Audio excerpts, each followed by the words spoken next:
You know, Mark, what Chuck Schumer did was declare the nuclear option. And what Republicans are saying, let's return to the way the Senate has worked for years in going through the process of advice and consent and confirming these nominees.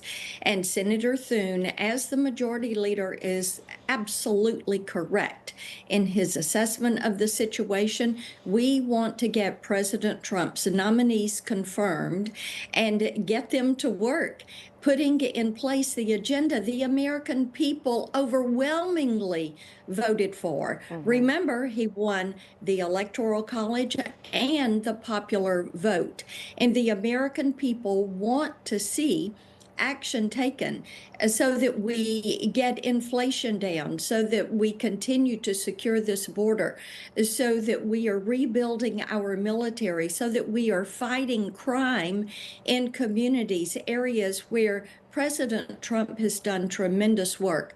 So going back to the process that worked for years, where many of these lower level nominees were confirmed by unanimous consent or voice vote, is exactly what we should do so that we get them through the process. Yeah, great point. And Senator, as part of the Senate Judiciary Committee, I know you're holding a hearing this afternoon to explore allegations made by Meta whistleblowers on how the company allegedly buried info on child safety. It seems big tech should really learn to leave our kids alone. What can you share with us about this hearing today?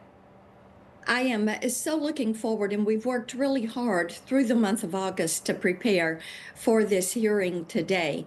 What we have is two whistleblowers that are going to be before us. They are going to discuss what happened with Meta and the research they have. You know, Charlotte, they know what they are doing to kids. And with this virtual reality, children are not able to distinguish between what is happening to their avatar and what is happening to them.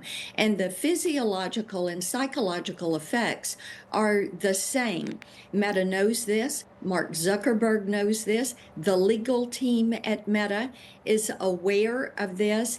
And so we have this hearing. We will do it 2:30, and it is going to be quite a feisty hearing. We have good participation on this, but Meta should stop this. Mark Zuckerberg should call me, and he should explain himself.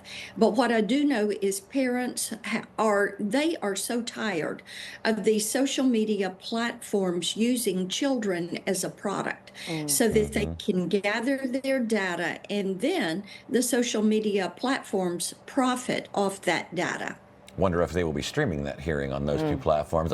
So, Senator, I'd like to shift gears a little bit. I got to ask you about this deadly stabbing in Charlotte, North Carolina. You called out correctly that this attack is the tragic consequence of soft on crime agendas. Police did their job arresting this perpetrator 14 separate times, yet judges let this criminal off the hook over and over again, until now an innocent woman was brutally and senselessly murdered.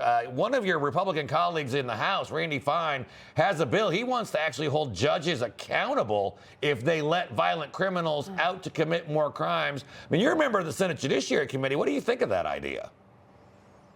Well, I will point to two bills that I filed last week that deal with this issue of cashless bail.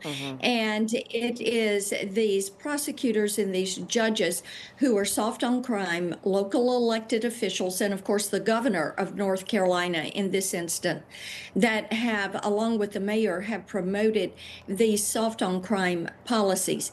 And what one bill does is to end cashless bail in D.C.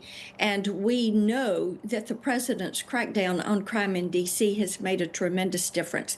The other bill, Mark, would restrict federal funding to these cities and states that are sanctuary cities or that do not enforce cash bail, letting these people, these repeat violent offenders, out of jail to go back on the street and to commit crime. Many times they are back on the street before the paperwork is finished by the arresting officer. Information, truth, is freedom. Is Newsmax. It's real news for real people.